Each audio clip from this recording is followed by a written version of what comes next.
because of this, I genuinely believe that that's why our son is not here. Well, we can get more on this story with our reporter Charlie Burley. Morning, Charlie. This is a really difficult subject that's affected so many families. Just talk us through some of the findings from this interim report.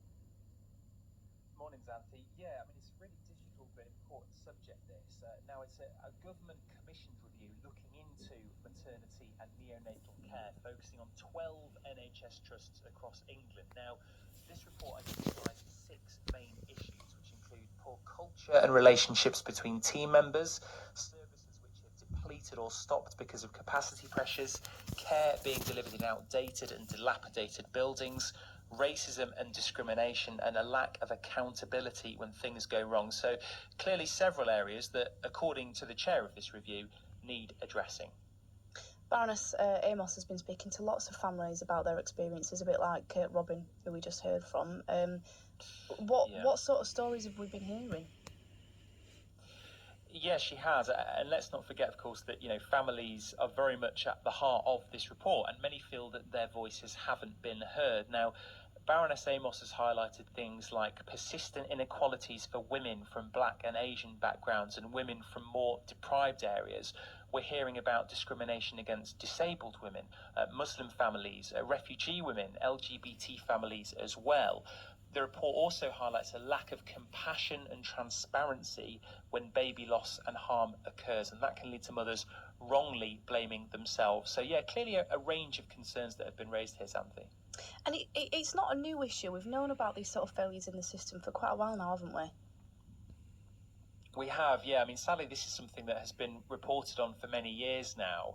An inquiry back in 2015 found that 11 babies and 1 mother had died avoidably at Furness General Hospital due to poor maternity care. And the NHS promised the mistakes would never happen again. But sadly, since then, over a decade later, more than 10,000 babies are estimated to have died in England due to maternity errors. And this hasn't just been limited to one particular trust either. In this time, the BBC's spoken to bereaved and harmed families following poor care at several trusts across the country. So the reality is that many of these problems are new and they have previously been acknowledged, but the aim of this investigation is to draw up some real, meaningful solutions.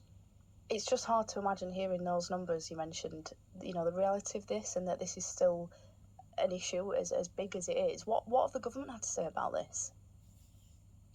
Well, the Health Secretary, Wes Streeting, says that the report lays bare the systematic, sustained and recurring failures in maternity and neonatal care across the country. And he's also thanked the families who he says have bravely shared their harrowing stories. And let's not forget as well that this investigation was actually commissioned by Wes Streeting, and he was the one who tasked Baroness Amos with leading it.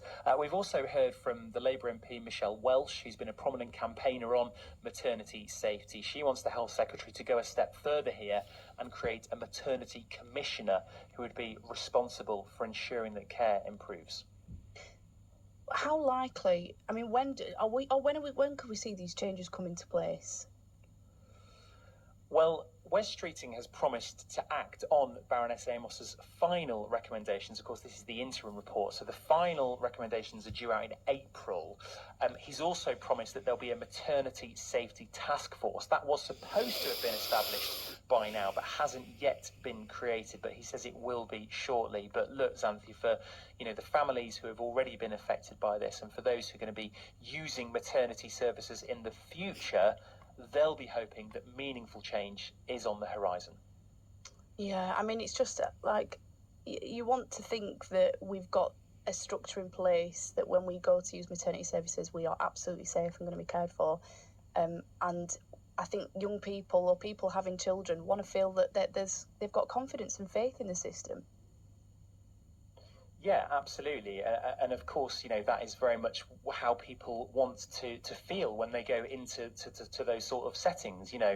It's not something that you ever think of or crosses your mind when you're in that situation, of course, your primary concern is the welfare of your newborn child. That is the only thing you're really thinking about. So, of course, yes, safety in these settings is primarily what people want. They want to know that they're getting the best care possible, and that is very much what I think Baroness Amos is trying to achieve here. She wants to bring in these changes that, in the long run, are going to lead to a much better and more efficient system that obviously operates in this way for many years to come.